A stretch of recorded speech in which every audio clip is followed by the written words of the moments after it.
सूर्य अनआम अतम सिपारा आयत नंबर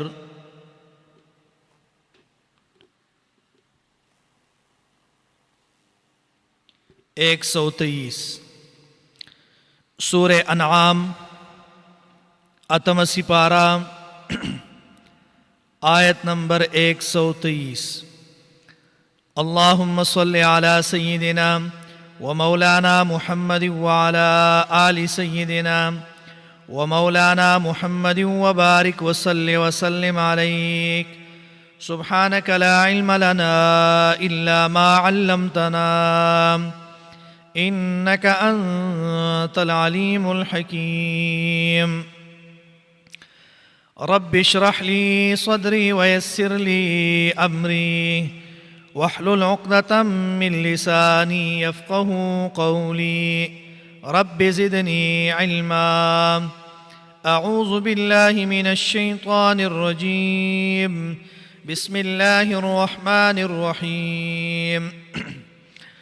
वकज़ालिक जअलना फ़ी कुल्लि क़र्यतिन अकाबिर मुजरिमीहा वलम लियमकुरू फ़ीहा वमा यमकुरून इल्ला बिअन्फुसिहिम वमा यशዑरून।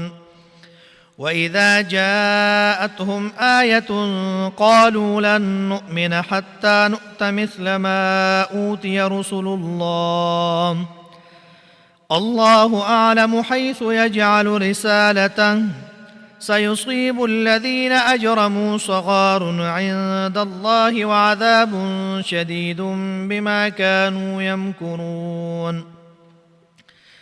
फमन युरिदिल्लाहु अन यहदियहु यशरह सदरहु लिल-इस्लाम वमन युरिद अन युदिल्लहु यजअल सदरहु ضيقا हरजन कअन्नमा यस्सअदु फिस्समा।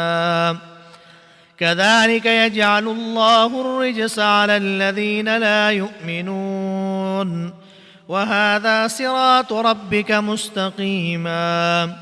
क़द फ़स्सलनल आयाति लिक़ौमिन यज़्ज़क्करून। लहुम दारुस्सलाम इन्द रब्बिहिम वहुव वलियुहुम बिमा कानू यअमलून। वयौम यहशुरुहुम जमीआ या माशरल जिन्न क़द इस्तक्थरतुम मिनल इंस وقال أولياؤهم من الإنس ربنا استمتع بعضنا ببعض وبلغنا أجلنا الذي أجلت لنا قال النار مثواكم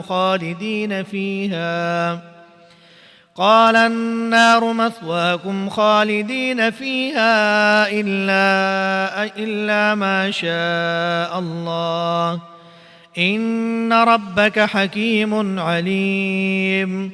وكذلك نولي بعض الظالمين بعضا بما كانوا يكسبون. صدق الله العظيم. सूर्य अनआम पिंजम सिपारा आयत नंबर 123। दा पिंजमा उक़बा द तबलीग द चिकल द उलमाओ द मुकाबली इंतहाउशी नो दई अटानो और इक़्तिदार वालो तर पोटुना अगा वर्कई और दागई मुखालफत कई और ददे उलमाओ ददी खिलाफ अगई तसख मकरूनों की नबिया गटान अगई ब्यादा उलमा या कैदियान की या द वतन न उशड़ी नो अल्लाह फरमाई च ददी द मकरून बद असर दा पदी बानी प्रिवजी। वकज़ालिका अल्लाह फरमाई उम्दा शांति जअलना गरजूली दी मुंग फी कुल्ल उम्मतिन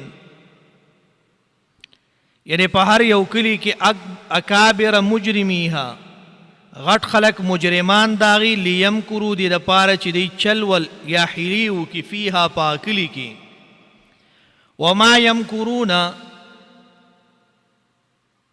او خلاف انکی دی چلول مگر بانفسهم وما یشعرون د خپلو نفسونو سره الله فرمای وما یشعرون لیکن دی نه پوهیږي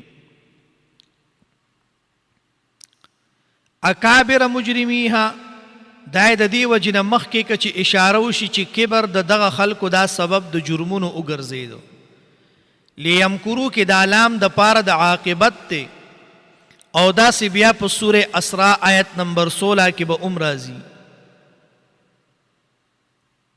او مقابله د دې کې د قرآن او د حدیث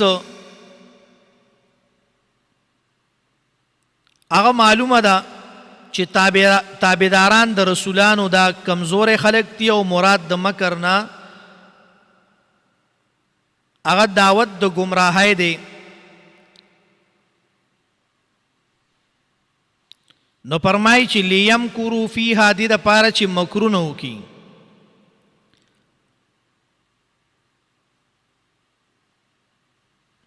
نو دې ځای کې هر مکر هغه تکلیف رسول دی دیتا دا خلق را پاسی او داسې مکرونه وکړي چې هغوی ته تکلیف ورکړي نو الله فرمایي چې لیمکروا فیها وما یمکرون الا بانفسهم وما یشعرون لیکن دی په دې باندې نه پوهیږي بیا ورپسې آیت نمبر 124 وَإِذَا جَاءَتْهُمْ دا ذکر د مکر د اکابر دی او تکبر د اغی دی او دا زورنه چې غټان د تکبر د وجنا د رسول سره ځان برابرۍ او نزول د ملائکو او رسالت غواړي نو داغي جواب وشو په دې قول سره چې الله اعلم یعنی دا نبی په خاندان او قوم او د اخلاق او کردار د وجنه الله تعالی پیجندل دی او اهل د رسالتي هغه دې ګرځولې د مثل هغه نشته دی واذا جاءتهم کله چې راشي دوی ته یو نښه آیه معجزه قالوا نوای دی لن نؤمن اس کله ایمان نراړو حتی نؤتا مثل ما اوتی رسول الله تر دې پورې چې مونږه مثل داغي یعنی مونږ ته مثل داغي هغه ورکړی شوی دی رسول الله رسولان د الله تعالی ته نو دا دعا وغواړي فرمایي چې واذا جاءتهم دې کې دا شکوه ده الله اعلم دا جواب د دغه شکوې دی یعنی الله اعلم دا نبی په خاندان او قوم او د اخلاق او د کردار د وجنه الله تعالی پیجندل دی نو اهل د رسالت ګرځول دی او د مثل چې دینو دا نشتري عند الله مراد د دې نروز د قیامت ته یا په معنی د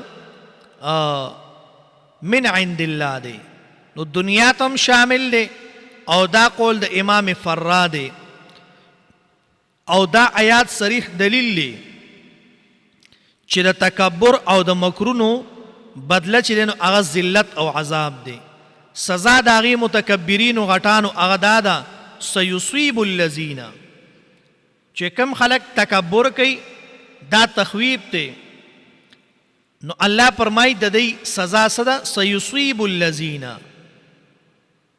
یعنی زر د چې اوبرسي هغه کسانو ته اجرمو چې مجرمان دي صغار ذلت رسوایی یعنی غټوالی په مقابله کې وړوکوالی او سپکوالی به دوی ته ورسي نو الله فرمای صغار یعنی ذلت عند الله په نزد د الله تعالی وعذاب او دی عټانو د پاره عذاب دی شدید بما كانوا يمكرون په سبب د دې باندې چې دی مکرونه کول د دې خلاف هیلی جوړولې نو ځکه به الله دی له عذاب دا به ورکوي او بیا فرمایي فمن یرید الله اوس دې ځای کې حتی نؤتا مثل ما اوتی رسول الله نو حتی نؤتا مثل ما اوتی د دې دا مطلب هم کېدی شي چې زمونږ ملایان دې مونږ ته هغه مسلې وکړي کومې چې دا رسولان او حق پرسې کوي. نو فرمایي سيصيب الذين اجرموا سعار عند الله وعذاب شدید بما كانوا يمكرون. بیا ورپسې آیت نمبر 125 دا پایده د رسالت حق ده او دا تقابل دی د دوو ډلو په اکابرو کې، یعنی الله تعالی چې چاته هدایت کول غواړي او په حدیث کې د دې 3 علامات هغه ذکر کړي دي. یو دا دی چې انابت کول جنت ته، دویم دا دی فریض کول د دنیا نه، او د مرګ د پاره تیاری کول مخکې د راتلو د مرګ نه. دا 3 خبرې ذکر کړي دي. نو فرمایي چې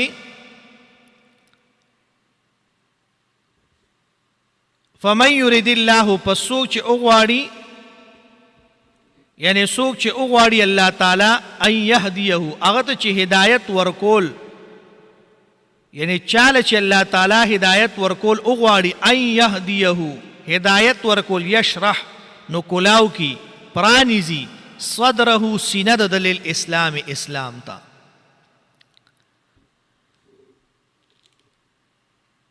نو چې الله جل شانه چاته د خیر اراده وکړي نو اغله په وحدانیت او په سنت باندې پوه ورکی او داغه د زړه نه شکوي هغه یعنی شکونه تنه لري کی او تکالیف د دین ورته آسان کی. درې واړو صفاتو ته شرح صدر وی.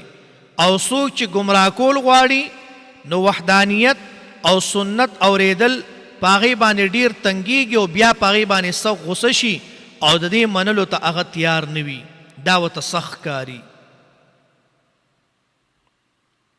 لکه څنګه چې یو سړی غر ته یو ډیری ته هغه برخیږي او هغه ته هغه برخه تل ګران ښکاري، نو دغه شانتې د دا سینه چې دی نو دا تنګ شي.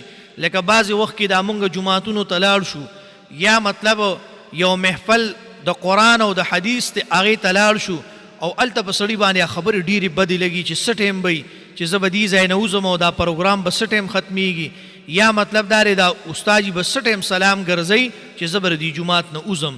دې ته وایي د ده سینه دا اسلام ته تنګه ده، د ده په سینه کې دننه منافقت پکې پروت دی او ګندګي پکې پرته ده چې هغه ګندګي دله اجازت نه ورکوي چې د سینې ته د الله او د رسول خبره لاړه شي.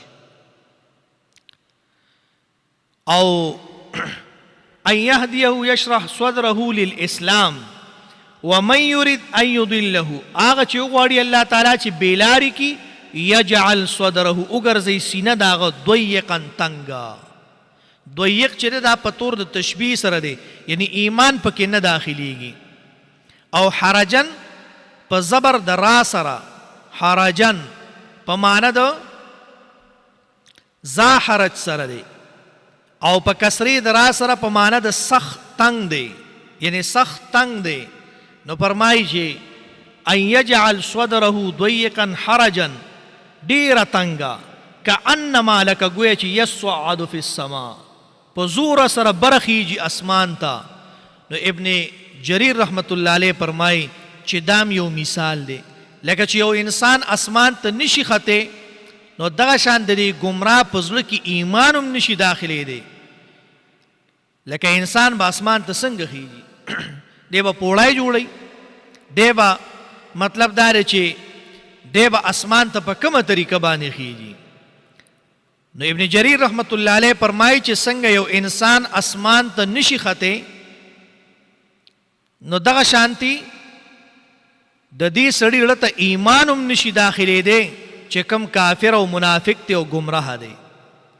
کذالک یجعل الله الرجس، دغه رنګي اچي الله تعالی پریتی لعنت علی الذین پاکستان باندې لا یؤمنون چې دی ایمان نه راړي.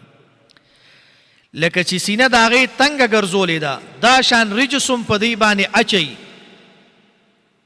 امام زجاج رحمت الله علیه فرمایي چې رجس په دنیا کې لعنت دی او په آخرت کې عذاب دی.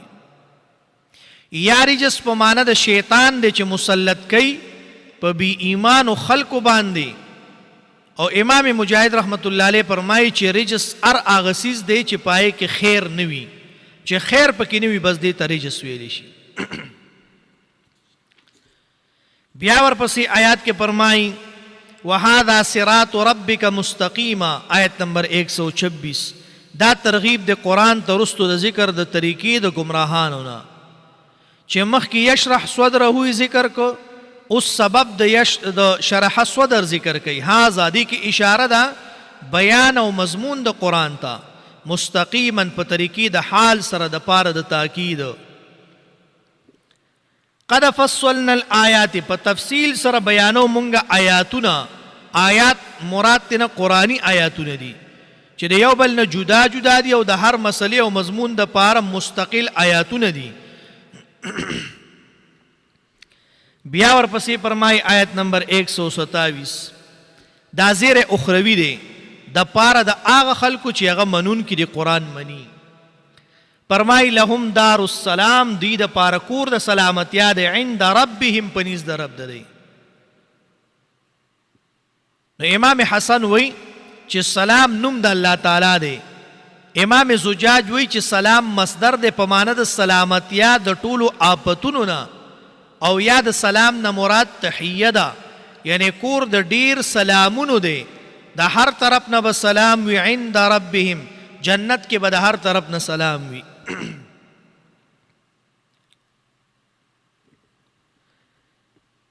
نو الله فرمایي چې د هر طرف نه په جنت کې هغه به سلامتیا وي.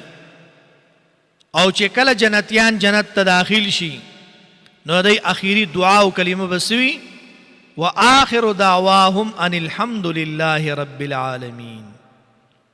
نو لهم دار السلام عند ربهم، پدې کې اشاره ده چې د هغې د نعمتونو تفصیلي علم دا چا سره دی؟ الله سره دی.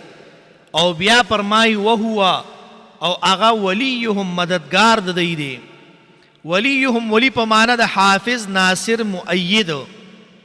ابن کثیر رحمت الله علیه فرمایي چې دلته ولی په معنی د حافظ ناصر او مؤید دی، او ذمہ دار د کارونو د دی هغه بل چاته نه سپاري.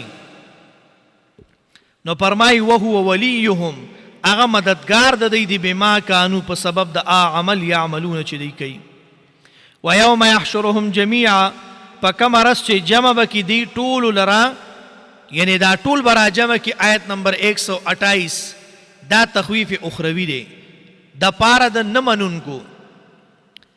فرمای ویوم یحشرهم جمیعا، را جمع به کړي په هغه ورځ باندې چې ټول، یا معشر الجن، الله به فرمای اے ټولیا، اے ډلې د پیریانو، قد استکثرتم، په تحقیق سره تاسو د خپل ځان تابع کړي دي، من الانس، د انسانانو نه. او بیا فرمای وقال اولیاؤهم من الانس، او بوای دوستان د انسانانو نه، ربنا ای رب زمونږه، استمتع بعضنا ببعض، دا د اعتراف جرم دی. لویو پیریانو به انسانانو له په ځنګلاتو کې په وړو پیریانو هغې نه به ساتنه به کوله. د پیریانو په ذریعه بعضې عاملان د جناتو څه بعضې کارونه کوي. نو دا شان په چا چې جن راشي نو هغوی په دوکو او دروغو سره د خلکو نه پیسې او سامانونه حاصلوي. دا پایدې د انسانانو دي په ذریعه د جناتو سره. او انسانانو به د پیریانو په نوم باندې نظرانی کولی، د هغې تابعداري به کوله، د پیریانو نه به یعنی هغه یره به کوله، هغې به غالب او زورور به ګڼل. نو استمتاع چې د دې ډېر صورتونه شیخ الاسلام علامه ابن تیمیه رحمت الله علیه هغه ذکر کړي دي. تر دې چې جنات زنا کوي انسانانو سره، نو دا د جن هغه فائدې د انسانانو نه دي. او نن سبا خو اسم په خلکو باندې ډېر جنات راځي، که هغه ښځې دي او که سړي دي، او په هر کور کې یو کس باندې خامخا پیریانی. خو په ښځو ګورې دا یاد ساتئ په دې پیریان نی، ښه پوهېږي که نه؟ په ښځو باندې پیریان ډېر کمتري، دا پیریان نی، پوهېږي که نه؟ نور تاسو ښه پوهېږئ. نو د ښځو پیریان ګورې دا زه نه منم، داسې خبره ده. الا ماشاءالله په سلو کې به چېرته یو 15 ښځې به داسې چې پهی به پیریان وي، خو دا نور چې دی داسې ګپ شپي بس جي دا چل وله کېږي او سرې خوږېږي او مطلب دا دی چې چپه پې راشي نو په ځان نه پوهېږي او ګډې وډې وایي او دا چل کوي او دا چل کوي او دا خو داسې پیری دی چې دی بسکټ غواړي او دی ډوډۍ غواړي او دی وایي ما به ثمرګل هوټل ته بوځي او ما به پلاني هوټل ته بوځي او ما به پلاني ته بوځي او ماله به شورمه به رالالي او برګر به رالالي او دا به رالالي. دا ټول چې دی نو دا هسې هغه بکواسونه دي. الا ماشاءالله ډېر کمتر به داسې وي، پیریان شته دی موږ منو، خو په سلو کې به یو 15 زنانه به داسې وي چې پهی به صحیح پیریان وي، جنات پهی دا موږ منو. او دا نور ګورې هسې ګپ شپي ښه پوهېږي که نه، دا هسې ګپ شپي. نو فرمایي الا ماشاء الله د دې نه مراد د اور نه علاوه نور عذابونه دي، لکه زمهریر او مکان د خوراک سکاکو یا مؤمنان ګناهګار ترنه مراد دي. الا ماشاء الله ډېر کمتر. علامه ابن قیم رحمت الله علیه لیکي چې په آیات کې ذکر دی د هغه کسانو چې په هغوی احوال شیاطینیه او یعنی کشفونه شیطانی په هغوی باندې راځي او بعضې مغیباتونه په ذریعې د مدد د پیریانو سره خلکو ته خبرونه ورکوي او خلک ګمان کوي چې دا اولیاء الرحمن دي، خو حال دا دی چې د هغوی اولیاء الرحمن نه دي، دی اولیاء الشیطان دي. او دا آیات دلیل دی چې انسانان او پیریان دواړه مکلف دي په احکامو شرعیو باندې. نو فرمایي لکه بعضې خلک داسې شته دی چې هغوی د پیریانو نه فایدې اخلي، د ځان یې تابع کي، نه دي په کار تابع کول، ځکه چې څنګه ته د الله مخلوق یې داسې هغه هم د الله مخلوق دی، څنګه چې ته ګرځې داسې هغه هم ګرځي، څنګه چې ستا مثال چې دی نو ضروریات دي داسې د هغه هم ضروریات شته. نو بعضې شیاطین او بعضې پکې لا دا هم وایي زما پلانی دی او په هغه باندې پیریان دي، یاره پلانی جنۍ د پای باندې پیریان دي، خو پیریان وایي چې دا به واده نه کوي، تا به واده نه کوي، دا زمونږ خوښه ده، دا به مونږ سره یي. دا ټولې غلطې خبرې دي. دا ټول چې دی نن سبا ټول خلک نفسیانی مریضانان دي، نفسیاتی بیماران دي، ذهنونه غلامان دي او د دغه شي ځان بیماران کړي دي چې بس دغه چاره باندې جادو کو، هغه سحر وکړو، دا چلو شو دا چلو شو. نو یو دا ښځې مهرباني وکړي دا خپل ویښته چاله مه ورکوئ. دا لارو کوڅو کې هلکان ګرځي او دا ښځې دوکه کېږي زر، دې ته چې ووایي چې ماسي یو چټایي به دله درکم، نو دوی زر هغه چټایي اسره کړي او خپل ویښته ورکړي. تا خو ځان تباه که، ځان دې غرق که، ستا په ویښتو هغه څه کوي، تا ته دا پته شته؟ ورته ووایه په کینچای بوله یو کټ ورکوم بیا یې درکوم، قسم دې که د ماچس تیلې پې دلم درکړي. نو دا شی مه کوئ. دا ټول زما چې څومره دا میندې خویندې دي زما اواز اوري، دا ټولو ته زما درخواست دی چې بالکل چاله خپل ویښته ورنه کوي. دې باندې ګوره ډېر لوی لوی ارامي توبونه په دې ویښتو باندې کېږي، په دې باندې سحر کېږي، په دې باندې جادو کېږي. په پیغمبر علیه صلات وسلام چې سحر او جادو شوی دا د څه نه شوی و؟ پیغمبر علیه السلام ویښتو له یې غوټې ورکړې وي که نه. الله اخیرني 2 سورتونه نازل کړل چې ته ووایه قل اعوذ برب الفلق، یو غوټه کلاو کا، د منګزې هغه غاښې چې و په هغې باندې هغه سحر یې کړو، بیا چې ورپسې بل آیات 11 آیاتونه 11 غوټې ورکړې وي. لبید ابن عاصم چې دی نو د هغه لوڼو پیغمبر علیه صلات وسلام باندې سحر کړو. نو سحر مونږ منو، جادو منو، هر څه شته، دې نه انکار نه کوو، پیریان هم منو. خو دا بعضې خلک هسې غریبانانو ځان چې دی نو هغه پریشانۍ کې اچولی. او نن سبا خو ماشاءالله دومره عاملان دي چې څه وایمه، هر سړی را پاسې وایي زه عامل یم، پوهېږي که نه؟ قسم دی که په سر او کون هم د هغې پوهېږي. هغه ته چې ته ووایې چې تلسمات څه ته وایي، او هغه ته ته ووایې چې مثال جنتر څه ته وایي، منتر څه ته وایي، تنتر څه ته وایي، نو چې دا تپوسونه د هغه نه وکړي، هغه خبر غریب په دې پوهېږي نه. بیا علم الاعداد کې ته ماته حساب وکړه، په هغې هغه نه پوهېږي. بس هر سړی چې دی نو هغه عامل دی او خلک یې غرق کړل، لوټې کړل، پوهېږي که نه؟ صحیح عاملان هم شته دنیا کې چې ستا علاج وکړي، دا دې نه مونږ انکار نه کوو. دا هم نه و چې صحیح عاملان نشته، نه شته دی. پتا سحر هم کېږي، جادو هم در باندې کېږي، پتا باندې پیریان هم راځي، صحیح عاملان هم شته چې هغوی خدمت کوي، دا هم یو خدمت دی. خو لکه دا غلطه خبره چې هر سړي دکان کلاو کړی کار روزګار نه کوي، بس دې ته ناست دی او پلاني ځای کې پیر صاحب راوتلی. ما تا بله یو سړي میسیج وکړو د پنجاب نه، ما ته وی چې یاره جي پښتونو، ما ته وی چې دلته یو مولا صاحب دی عامل دی او پنجابی دی، او ما ته وی چې ته مالا کسان ګوره او هغه ته مالا راوله چې په چا باندې سیر جادو شوی، په چا مطلب څه مسلې، بس چې ته مالا یو کس راولي نو چې هغه نه زه څومره پیسې علم نو طالب به پکې زه نیمې در کوم. نو چې اوس مثال هغه دا نو د تپوس دې دپاره وکړه چې یاره آیا دا پیسې اخیستل جایز دي او که نه. ښه نو ته ماته دا ووایه چې دی ولې مریض بوځي او هغه ورته وایي چې ماله به 10,000 راکې، نو 15 خو به عامل صاحب علي او دا 15 دپاره به د دپاره به حلالوي. نو آیا دا پیسې اخیستل دا جایز شو چې ته د بل سړي په جیب باندې ډاکه اچې، ته د بل سړي جیب وهي او مطلب دا دی چې دی خوا پې دی ښه کې؟ نو ما هغه ته وایي دا بالکل جایز نه دي، ځکه چې تا خو ته اوس هغه کسان ګوري. نن سبا ګوره دا شی هم ډېر دی، ویله که ته کسان راوله او زه پکې تاله مطلب سر پسې بدله 500 روپۍ در کوم، نو پیر صاحب تی والی 2000 او دلته 500 پکې دله ورکوي 1500 جیب کې اچي، یا چې زر علي 500 د 500 د پیر صاحب. دا بالکل چې دی نو دا ټیک نه دي او دا ګوره انسان نه وځي. ها دا شی نه دی پکار. بس یو سړی دی پوهېږي ښه خبره ده، نه پوهېږي بس وایي یاره نه پوهېږم. دا نه پوهېدل ګورم یو علم دی، نو دا نه چې مطلب هغه ته نه پوهېږي او ته ورته وایې چې دا چل دی او پتا پریان دی او پتا جادو دی او داسې یو کار شوی پخوا چې یو سړی هغه به تعویذونه کول، پوهېږي تعویذونه به یې کول، نو هغه به داسې ښه ډېر تعویذونه به یې وکړل، نو څه به یې ځان سره کېښودل، څه به یې وړل، نو مطلب داسې ولاړو نو مقبرې ته، نو هغه ځای به مطلب وبې ټاکه چې یاره دا قبر دی او دې سره داسې ونه ده او مطلب دا دی چې دې ځای کې دا دی او مخې ته تې دا قبرونه دي او وروستو تې دا قبرونه دي. نو هغې کې به یې تعویذونه به یو قبر کې به یو تعویذ یا دوه به یې کې ښخ کړل، ستنې به یې پکې اچولې وي، داسې به یې وړل بل ځای کې مطلب چې ته به رالې تا به ورته ووایي یاره پیر صاحب ته وګوره په ما تعویذونه شته که نه. هغه به لاړه چې وبې کتل، نو هغه چې به وکتل نو هغه ته به یې اوهو په تا خو تعویذ دی او څنګه کوم ځای دی جي؟ یاره ورکه زه د پیریان نه معلومات کوم.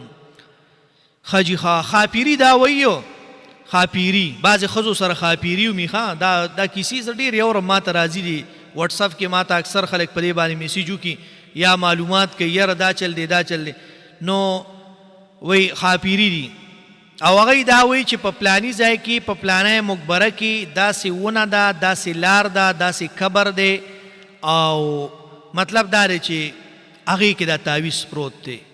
دی غریب لاړ شي، دی ټوله ورځ هغه ټینشن کې ګوري او قبر سر به راوکني او په سر کې خزې په منځ باندې ته وګوره اکه ځای کې تعویذ پروت دی. سړی لاړ شي اوه لکه پیر صاحب خو راته دا خبره وکړه، ډېره کمالي خبره یې وکړه، او لکه دا پیر صاحب نه دی دی سم رسېدلی دی که نه پوه دی. یو ورځ یې دقه شانتې کار کړو، انوسی به ورسره ګرځېدو، دا تعویذونه به یې خښول، نو چې خښولې نو هغه دا انوسی ناستو خو دې سړي خیال نه چې زما دا انوسی ناست دی. نو ده ورته ووایي چې مطلب داسې به لړ شي مقبرې ته او پرې لویه لاره به راتاو شي او هغه سر ته چې ورسې منځ کې یو نری لار د هغې سره داسې د بلاک دیوال تاو دی او پای کې چې دی نو قبرونه دي او پای کې داسې تور قبر دی، تورې خزې دي او پای کې ستا له تعویذ خښ دی خو خپو طرف ته خښ دی. نو هغه کس لا ناستو، نور کسان هم ناستو، نو هغه نوسی ورته وایي دادا وایي دا هغه تعویذ و چې هغه مونږ خښ کړی، هغه ورته خدای دې غرق که پاسه وي کور ته ځه. نو هغه په شرمونو خدای وشرمو، پوهېږي کله کله داسې وشي. یو ښځه تلې وه پیر صاحب له تلې وه، پیر صاحب ته ووایي چې پیر صاحب خاوند مې دی، ما نن سبا دا لانجې هم ګورې ډېري ښه خاوند مې دی او ما ته په سمه سترګه باندې نه ګوري او دا چل کوي او ما سره یې نه لګي او چې ما ته ګوري نو غصه وله ورځي او دا چل کېږي، نو غصه به نه ورځي، تا ځان نه بلا جوړه کړي. اوس دا ښځه تلې ده او پیر صاحب ته چې دی نو پیر صاحب ورته وایي، پیر صاحب هم ښه ګڼکپ پیرو تلې ده، ورته ویلي دي چې پیر صاحب دا شانتې کار دی او مطلب دا دی چې ته ما له تعویذ وکړه. پیر صاحب وی راشه دا خو مجبوره ده، نن سبا خو الله دې معافي وکړي، بس نومونه نه شو اخیستی، خو خبره دا ده چې هر ځای کې هر سړی بل له لاس تاوي که په هر پیلډ کې دی، که هغه مولا دی، که طالب دی، که امي دی، که خاص دی، که عام دی، که هر رنګ دی، خو چې موقع میلاویږي نو غرب ورکوي. هغه پیر صاحب وایي چې راشه دا خو چانس دی.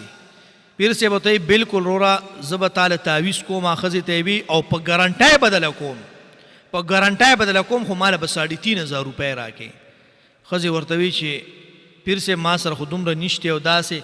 هغه ورته وایي ګوره یا شته یا نشته، خو تعویض بدله کوم په ګرنټۍ سره، او چې کار یې ونه کړ ما نه به خپلې پیسې ډبلې واپس لري. هغې ورته وایي صحیح ده. ښځه تلې ده، پیر صاحب له پیسې را پیدا کړي دي، چا نه مطلب په سوال راغستې دي، چا نه قرض راغستې دي، خو پیر صاحب له 3,500 روپۍ پوره کړي دي. چې راغلی د پیر صاحب له او پیر صاحب ته یې ویلي دي چې پیر صاحب دا څنګه چل دی، هغه ورته وایي چې بس راړوه چې دی نو اوس دله زه دا کومه پوه شوې تاله تعویض ماویز کومه.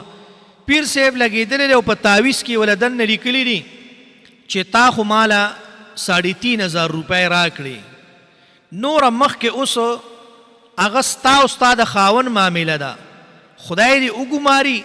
تر اوسه پورې خو به یې د ورځې 2 او 3 پیرې وهلې او خدای دې وګماري تا دې 10 پیرې ووایي زما پسې ماله دې خپلې پیسې راکړي. پیر صاحب وله دا په تعویض کې لیکلي دي او چې تعویض یې ورکړی دی ورته وایي انشاءالله 3 ورځو کې دننه دننه دا به اثر کوي. هغه وایي ټیک شوه. دا تلې ده چې تلې ده نو پیر صاحب لګېدلی خاوند ته یې ویلي دي چې دا شانتې ښځه دې راغلې او ما ورله تعویض کړی دی او هغه چې ما سره محبت نشته او دا نو د پیر صاحب مطلب دا و چې دی به ورسره محبت پیدا کړي. هغه له ښځه لګېدلی چې تعویض یې وړی دی، هغه تعویض د هغې نه کور کې پرېوتی دی، خاوند یې مونتی دی. چې مونتی نو هغه ته خو پیر صاحب ویلي و، نو هغه تعویض کلاو کړی چې کلاو کړی دی خان هغه تعویض کې کتلي دي، نو پای کې د دا خبرې لیکلې وي. نو هسې چې به د خاوند دا ښځه د ورځې 2 او 3 پیرې وهله او ټکوله، د هغې نه بعد یې په سم غرب جوړ کړو، سهار او غرمه او ماښام او په مړه او په نهر او په لوږه په هره، بس چې کور ته به راته په ښځې به یو غرب و، چې کور ته به راته په ښځې به یو غرب و. یاره چې 3 ورځې تېرې شوي دي، ښځه تنګه شوې ده خدای پاک، او خاوند ورته وایي چې د کوره ووتې د خپې به دله ماتوم، اوزې به نه. خیر ښځه تنګه شوې ده نو خاوند له راغلی ده چې بس دی که نه الله او رسول ته وګوره او چې دی نو لکه دا تا څه جوړ کړي دي او دا ته څه کې. خاوند کې رحم راغلی دی، ورته ویلي دي چې تا دا د الله او د رسول نوم دې واغسته نو زما په زړه کې رحم راغی.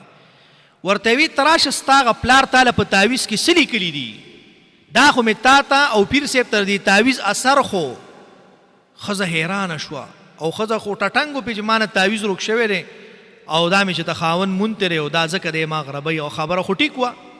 هغه ورته وایي تاله په دې تعویض کې لیکلي څه دي؟ هغه ښځې ورته وایي څه لیکلي دي؟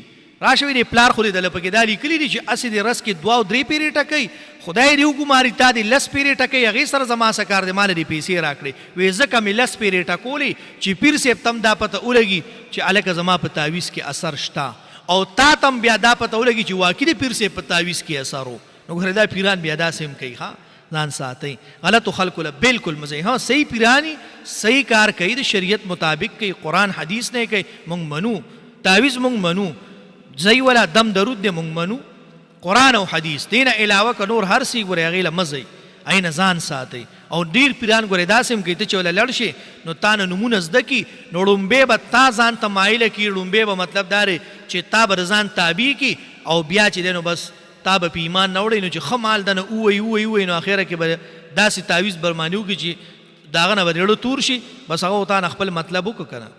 نو داسې مه کوئ. دا خبرې مې دې دپاره کولې چې دا د یو سبق دپاره، د یو نصیحت په طور باندې، د یو ورورولۍ د خورولۍ په طور باندې چې تاسو زمونږ څومره اوریدونکي دي، زمونږ میندې پکې شته، خویندې پکې شته، مشران پکې شته، کشران پکې شته، رونه بایګان پکې شته، نو د دې خبرو نه ځان لږ وساتئ. ها دا نه وځئ بالکل دم درود تعویض دی له ځئ، خو هغه سړي له ځئ چې هغه د شریعت مطابقي،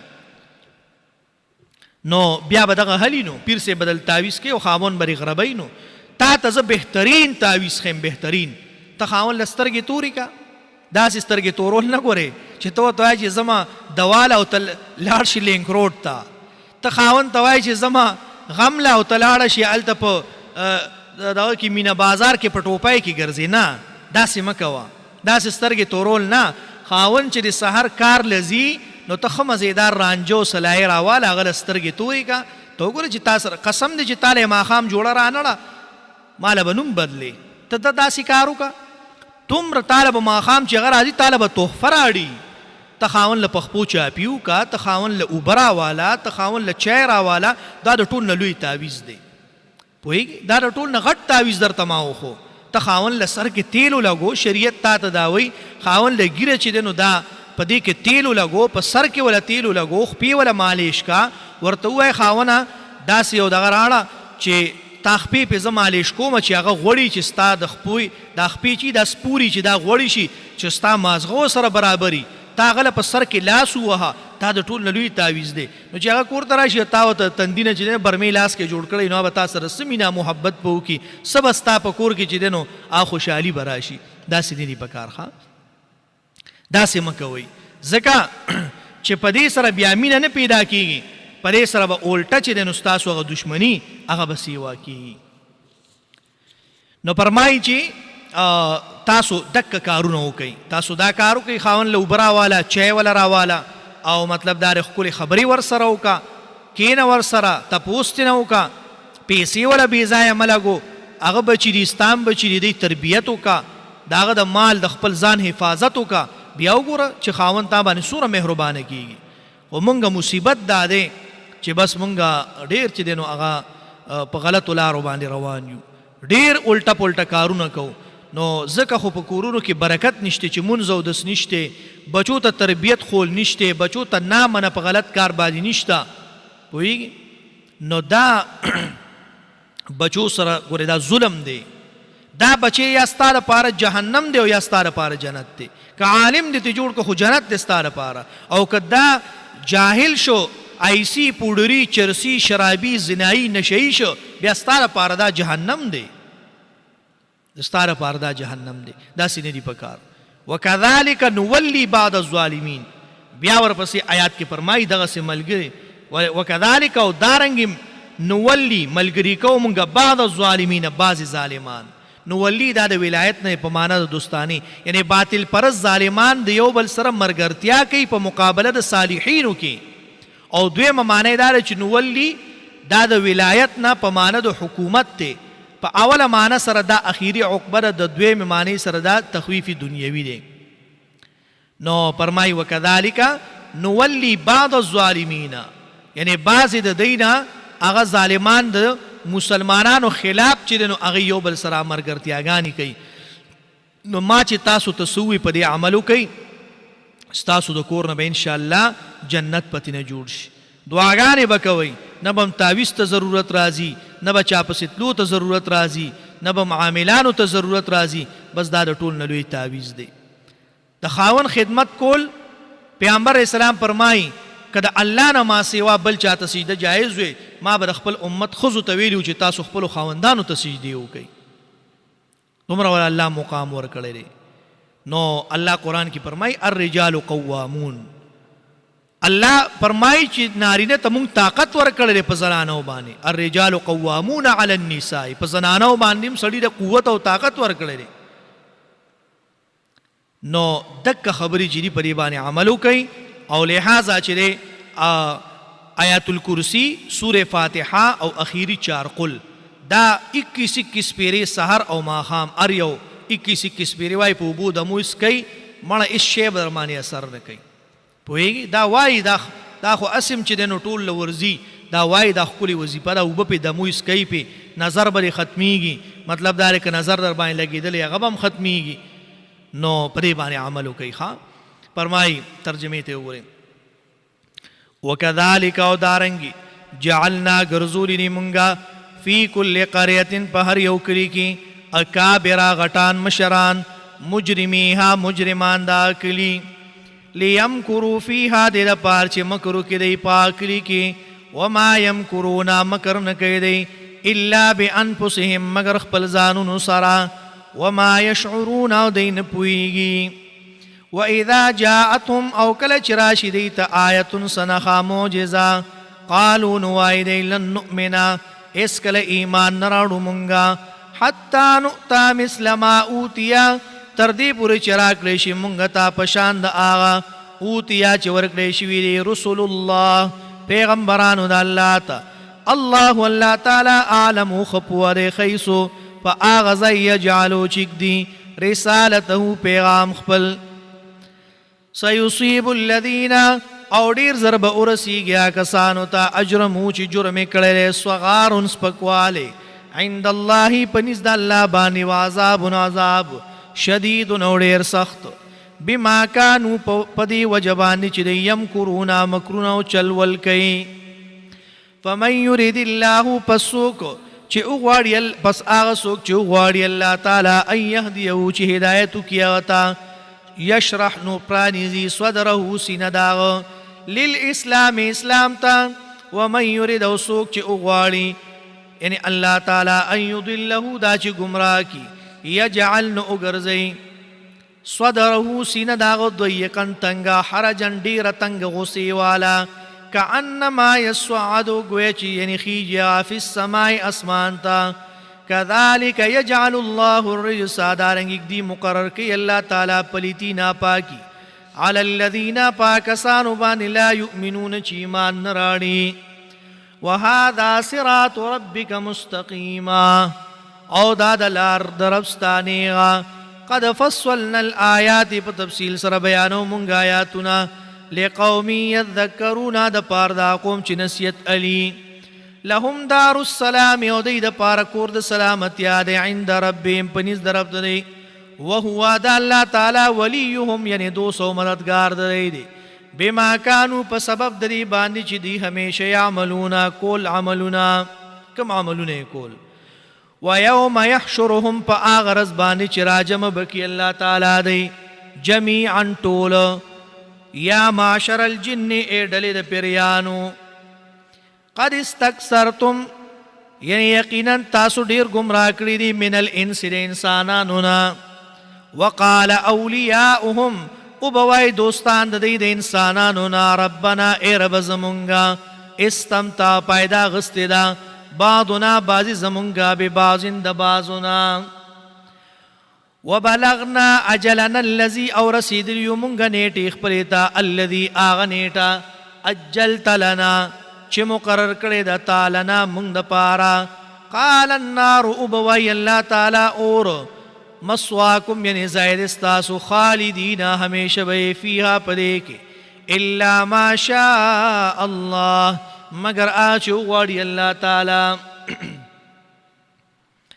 ان ربک بیشک ربستا یعنی حکیم ډیر حکمت والے علیم ډیر پوهه وكذلك نولي بعض الظالمين دارنګ یعنی ملګری کو مونږه بعض الظالمین بعض ظالمان بعضن د بعضو بما كانوا په سبب د دې باندې کانو چې دی یکسبون یعنی دی کوي صدق الله العظیم آمین الحمد لله رب العالمین والعاقبة للمتقین والصلاة والسلام على رسوله محمد وآله واصحابه اجمعین یا الله زموږ د ټول ګناهونه معاف کړي الله چې کوم صغیره کبیره ګناهونه دي الله په ټول باندې عفو کلام راکاږي الله پیغمبر علیه الصلاۃ والسلام چې کوم د خیر دعاګانې کړې دي الله دا غي موږ ته خیر راکړي الله چې کوم شرور افتونو مصیبتونو نه پناه واخلي الله دا غي موږ ته پناه راکړي الله دا غي موږ ته پناه راکړي الله زموږ د ټول په حال باندې رحم وکړي الله زموږ د ټول په حال باندې رحم وکړي الله زموږ د ټول مشکلات حل کړي پریشانای ختم کړي مصیبتونه تکلیفونه رانه لري کړي